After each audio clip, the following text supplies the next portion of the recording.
오늘 우리에게 주신 하나님의 말씀인 사도행전 2장 14절 그리고 36절에서 41절까지의 말씀 함께 살펴보겠습니다.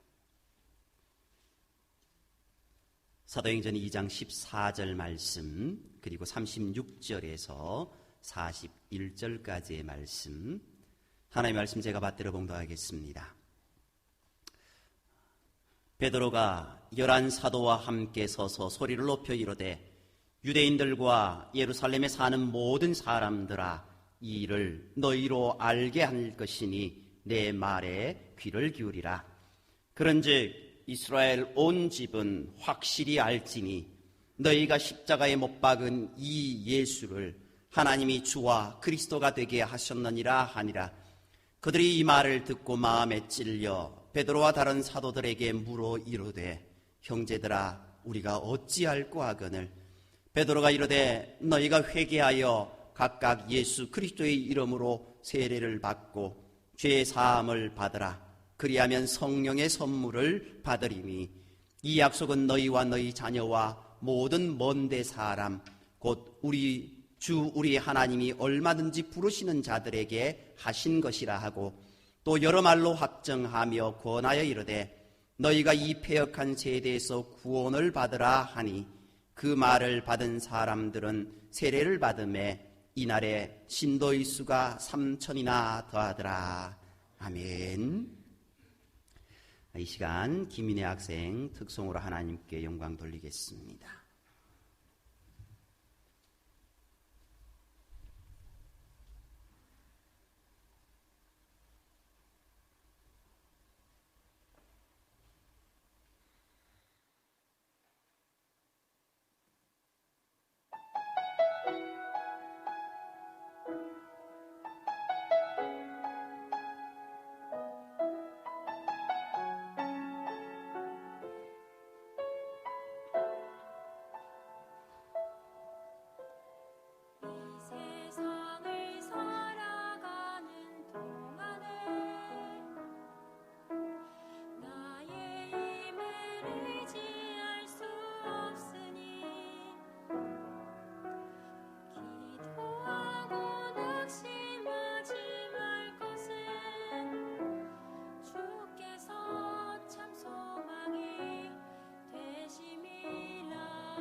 귀한 찬양 하나님께 영광이 된 줄 믿습니다. 많이 기도해 주시고 아직까지 많이 배워야 될 학생이니까요. 많이 기도해 주시기 바랍니다.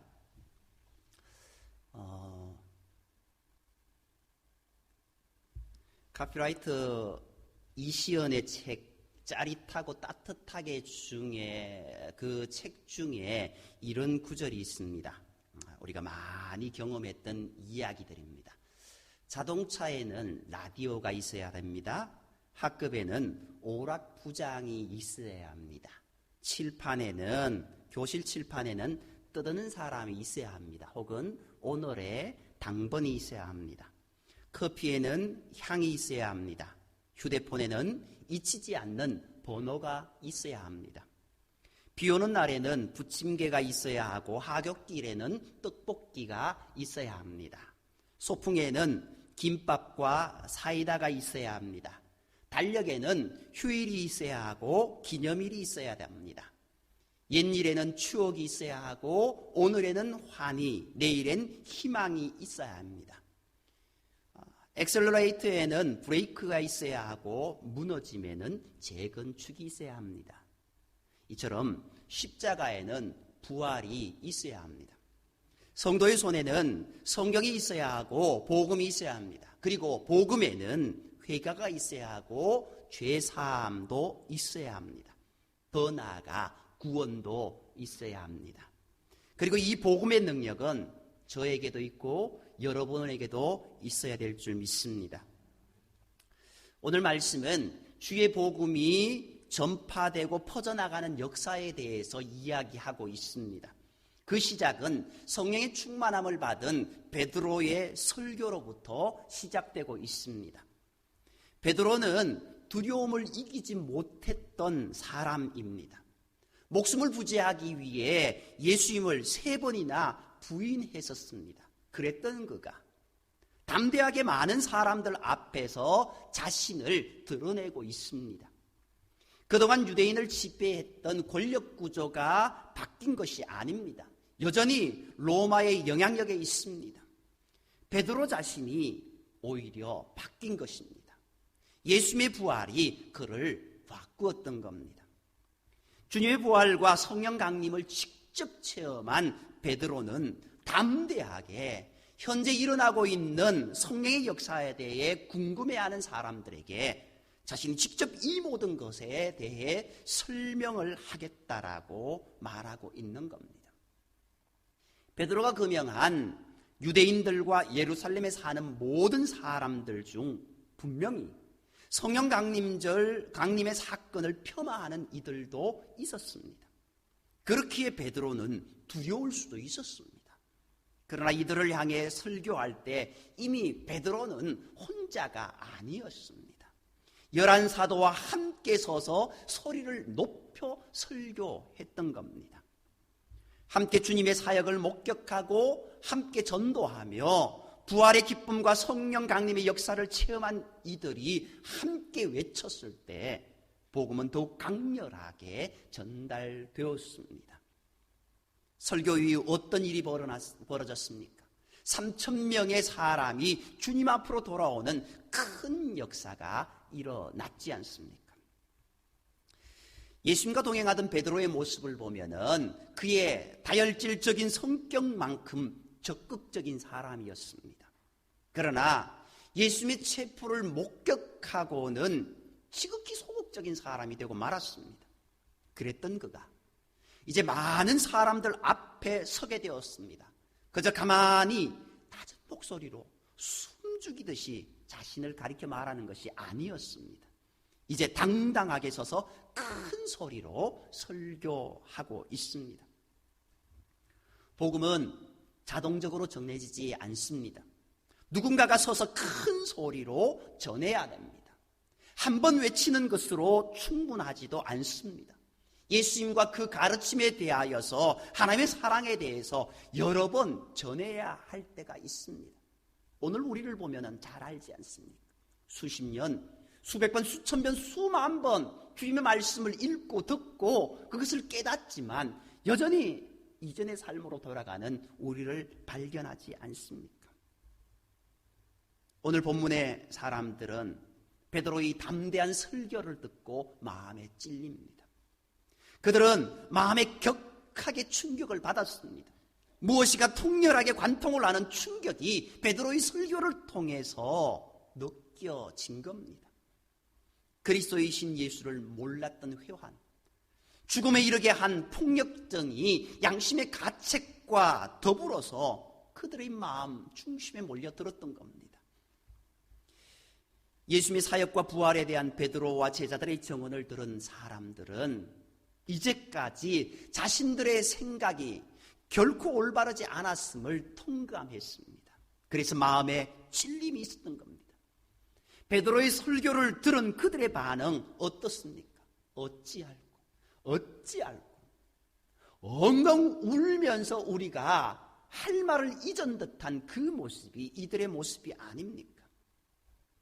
이미 예수는 계시지 않습니다. 엎질러진 물입니다. 되돌릴 수도 없었습니다. 막막한 심정에 도대체 어떻게 해야 하느냐고 그들은 탄식하고 있었습니다. 그때 베드로는 회개가 방법임을 역설하였습니다. 하나님을 살려낼 수도 없, 예수님을 살려낼 수도 없습니다. 그것을 주님이 원하시지도 않습니다. 방법은 그들이 자신의 죄를 돌이키는 것밖에 없었습니다. 이들을 향해 베드로가 회개가 길이라고 말하고 있는 겁니다. 그들은 예수님에 대해서 이제 제대로 알게 되었습니다. 그러나 그것으로 충분하지 않았습니다. 알므로 끝나는 것이 아니라 그것을 넘어서 이제 회개가 있어야 된다는 겁니다. 회개가 뒷받침되지 않으면 그것은 단순한 지식에 불과하기 때문입니다. 오늘 하나님께서 원하시는 분명한 뜻이 있다면 그것은 회개입니다. 성경에 나오는 회개에 대한 몇 가지 예를 들면은 호세아 선지자나 아모스 선지자 시대의 이스라엘 백성들, 그들의 죄악은 극에 달했던 그런 시기가 있었습니다. 이에 하나님께서는요, 선지자들을 통해서 백성들에게 회개를 촉구했습니다. 하나님은 어떤 분이십니까? 우리의 체질을 다 아시고 심장폐부까지 다 살피시는 분이신 것을 우리는 잘 알고 있지 않습니까? 성경은 그렇게 우리에게 말씀하고 있습니다. 그 하나님께서 오늘 우리에게 과거 이스라엘 백성을 교훈 삼아서 회개를 강력하게 촉구하고 있는 겁니다. 그 말씀을 의지하여 속히 회개하고 하나님께 돌아가는 역사가 있어야 합니다. 우리의 입술을 통해 모든 죄를 고백하고 회개할 때 그때만 구원을 얻을 수 있는 겁니다. 기독교는 죄가 많이 있는 사람은 지옥 가고 조금 있는 사람은 천국에 간다고 하지 않습니다. 죄가 많든 적든 죄를 회개하지 않은 사람은 멸망의 심판을 면할 수 없다는 사실을 우리는 분명히 깨달아야 됩니다. 호세아 선지자나 아모스 선지자 당시의 죄악상은 크게 성적인 타락과 경제적인 착취 그리고 사치 등으로 요약할 수 있습니다. 당시 사람들은 소돔과 고모라 사람들을 뺨칠 정도여서 한 여자에게 아버지와 아들이 함께 드나들 정도로 타락했습니다. 또한 가진 것이 없는 자를 신 한 켤레 값으로 사고 가난한 자들의 머릿속에 있는 티끌, 먼지까지도 탐내면서 여름별장과 겨울별장을 만들어서 호화로운 생활을 하고 있다고 고발하고 있습니다. 아모스 선지자는 이러한 자들을 가리켜서 바산의 암소들아 라고 책망했습니다. 바산의 암소들은 사치와 호화스러운 생활을 하는 가운데 죄를 짓는 당시 부유층의 아내들을 지칭하는 말입니다. 삼손도 수수께끼의 비밀을 블레셋 성읍 사람들이 알아맞히자 내 암송아지로 밭갈지 아니하였다면 나의 수수께끼를 능히 풀지 못하였으리라 라고 말했습니다. 이처럼 성경에 나오는 암송아지라는 이 표현은 당시 여인들의 사치와 성적 타락을 빗댄 표현임을 알 수 있습니다. 당시 사람들은 물질은 풍부했지만 하나님을 찾지 않았습니다. 그리고 하나님을 의지하지 않았기 때문에 그들은 영적으로는 다 메말라져서 완전히 기아 상태와도 같았습니다. 이러한 사람들을 향해서 하나님께서는 호세아 선지자를 통하여서 하나님께 돌아오라, 여호와께 돌아오라, 슈브라고 하면서 경고하고 있었습니다. 하나님께서는 타락한 이스라엘을 향해서 회개의 권고뿐만 아니라 그렇게 계속 가다가는 무서운 심판이 함께 있게 될 것이라는 예언도 동시에 하셨습니다. 아모스 8장 11절 이하의 말씀을 보면은요, 물질의 풍요 속에서 하나님을 잃어버린 백성에게 무서운 영적 기근이 있을 것을 선포하고 있습니다. 사람은 하나님의 형상대로 지음받은 존재이기 때문에 하늘에서 내린 신령한 양식, 만나를 먹고 살게 되어 있습니다. 이 영적 양식이 메마르게 될 때가 있다라는 겁니다. 사무엘 시대에도 엘리 제사장의 무능과 그 아들 홈리와 비느하스의 타락은 당시의 영적 기갈 상태를 잘 보여주고 있습니다. 그 시대는 하나님의 말씀이 희귀한 영적 기갈 상태였다라고 그렇게 말씀하고 있습니다. 아모스 선지자는 회개치 않은 죄인들을 향한 심판을 크게 두 가지로 말씀하고 있습니다. 첫 번째는 영육 간의 양식이 끊어진다라는 겁니다. 아모스 4장 6절 말씀에 너의 이를 한가하게 하며 라는 표현이 있습니다. 우리의 이빨을 한가하게 한다라는 것은요, 먹을 양식이 없다라는 겁니다. 입에 넣을 양식이 전혀 없게 될 것이다. 각 처에서 양식이 없어 굶어 죽는 사람들이 허다하게 될 것이다 라고 그렇게 말씀하고 있습니다. 두 번째는 추수하기 석 달 전에 비를 멈추게 하겠다라고 말씀하고 있습니다. 이스라엘은 두 종류의 비가 내립니다. 보통 10월에서 2월 정도에 내리는 이런 비, 우리로 치면은요 봄비입니다. 그리고 이제 3월에서 4월경에 내리는 늦은 비입니다. 우리로 치면은 어떤 비일까요? 한여름에 쑥쑥 자라게 하는 그런 단비인 것 같습니다. 이 중 늦은 비는요, 결실을 맺게 해주는 그 비로 이 비가 내리지 않으면 제대로 열매 맺을 수 없다라는 겁니다. 하나님께서는 회개치 않는 자에게는 이 늦은 비를 내려주지 않으심으로 이성읍에서 저성읍으로 비틀거리며 물을 마시러 다니며 그렇게 애쓰지만 만족함을 얻지 못한다라고 말씀하고 있습니다. 더 심하게 하나님께서는 풍재와 깐풍기, 연병의 재앙도 주시겠다라고 말씀하셨습니다. 이 풍재가 뭡니까? 지난 한 주간 우리는 매서운 바람을 맞았습니다. 어제 고향에 잠깐 다녀왔습니다. 다녀왔는데 어머님이 아유 근본에 맛있는 고구마 5만 원어치 삭을 사서 어떻게 해요? 순을 사서 심었는데 일주일 동안 바람 불어서 다 말라 죽었다 이러시는 거예요.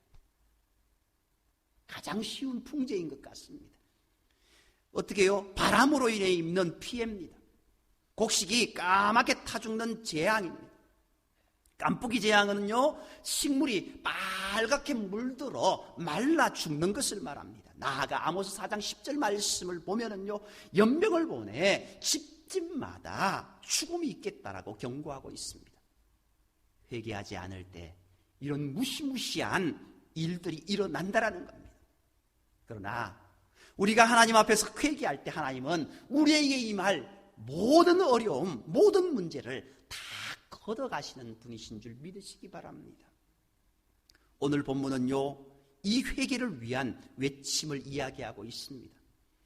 베드로의 이 외침을 통해서 이스라엘 백성들은 회개의 길로 접어 들어간 겁니다. 이러한 외침이 우리 가운데 있어야 됩니다. 이런 회개로 인도하는 그런 외침이 우리 가운데 있어야 됩니다. 우리는 때로는 많은 자들을 향해서 회개를 명해야 합니다. 복음은 사람의 마음을 찌르는 능력이 있습니다. 이제까지의 삶에 대해 되돌아보게 합니다. 올바른 방향으로 나아가게 합니다. 하나님 앞에 자신이 죄인임을 인정하는 회개는 신앙의 여정에서 매우 중요합니다.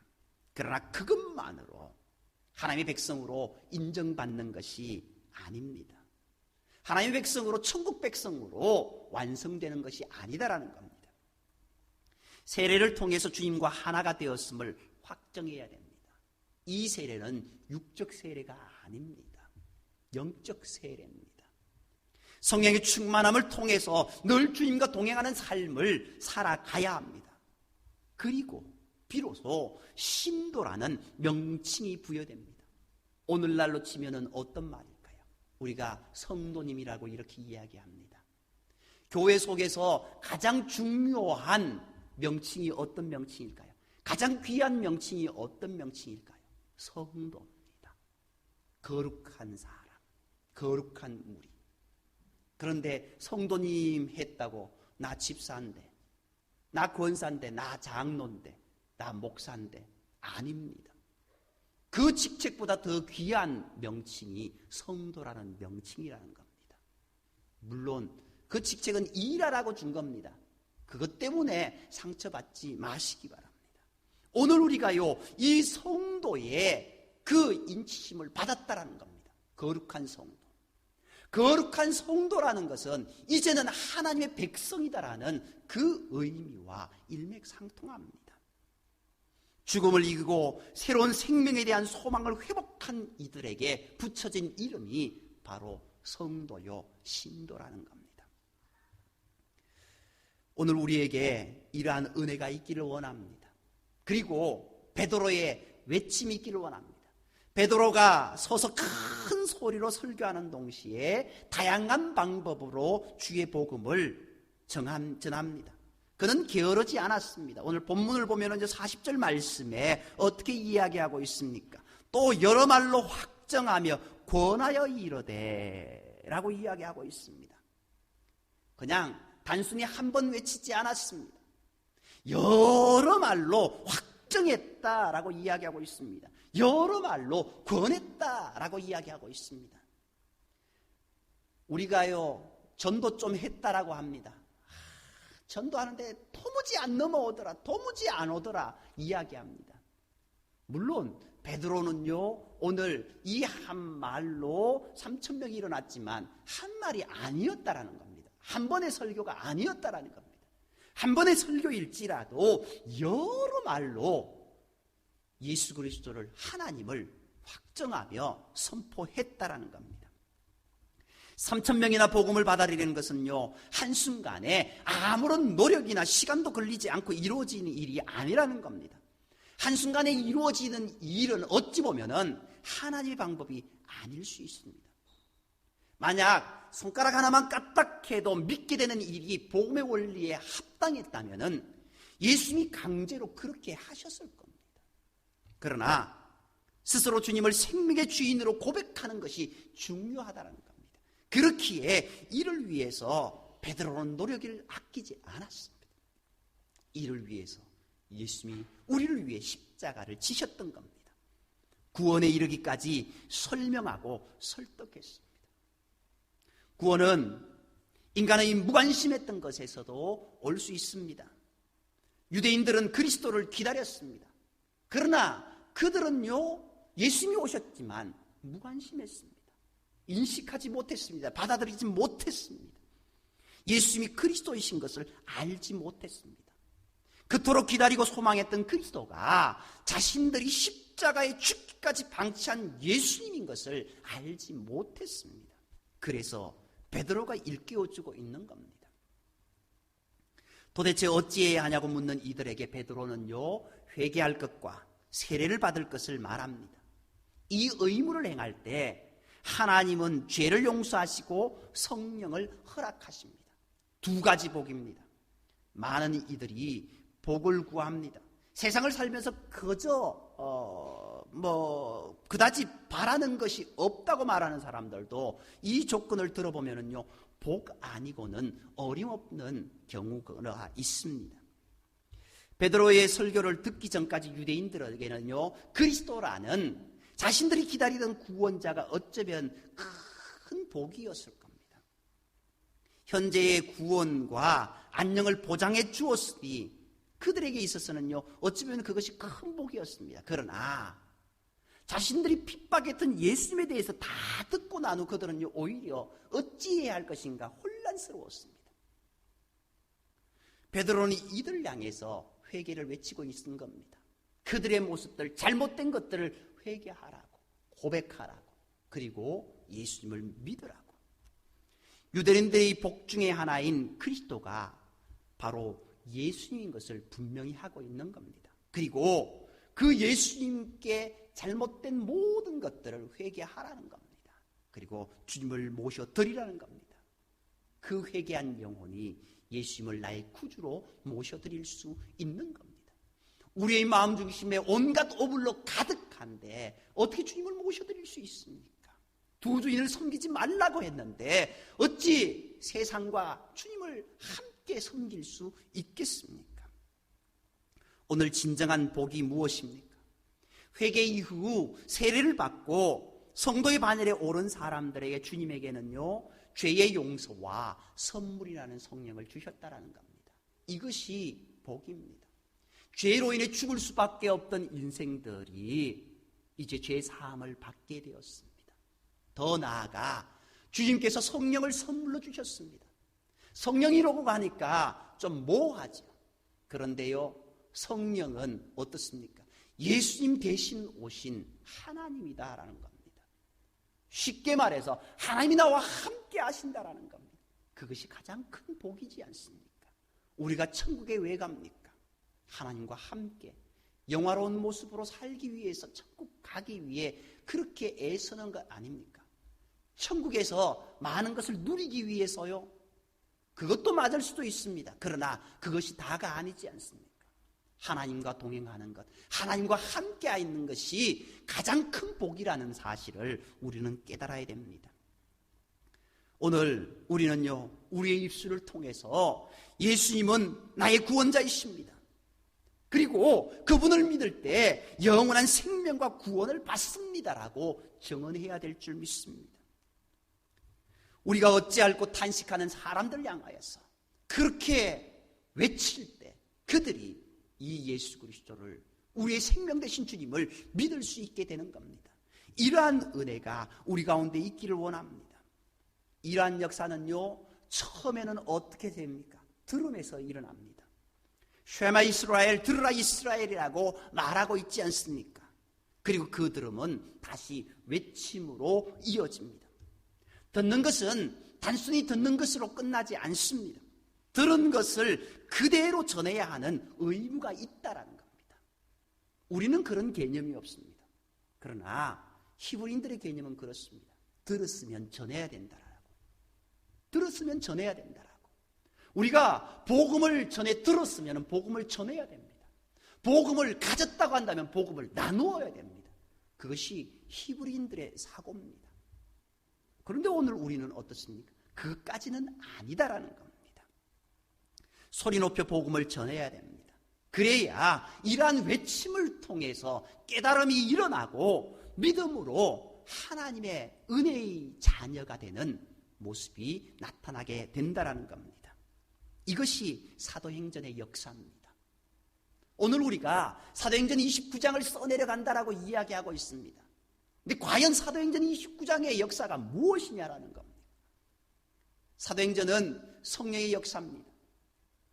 복음 전도의 역사입니다. 전도행전이요, 성령행전이라고 이야기합니다.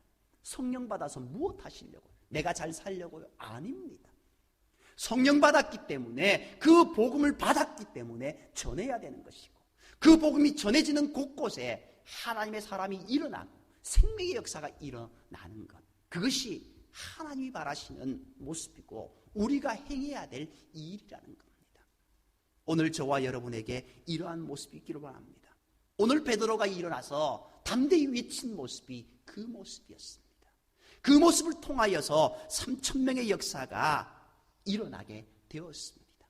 이 일을 우리가 바라보면서 나도 베드로를 따라 믿음으로 나아가겠노라고, 두려웠던 그 삶이 믿음의 삶, 기쁨의 삶이 되었고 담대한 삶이 되어서 주의 복음 전하고 그 주의 복음이 하나님 나라의 확장으로 이어지고 생명의 역사로 일어났던 그것을 우리가 믿음으로 고백하고, 나도 그 일에 동참하겠습니다. 나도 그 사역, 그 일에 함께 나가겠습니다. 나를 사용하여 주시옵소서라고 고백하며 나가는 저와 여러분이 되기를 간절히 소망합니다.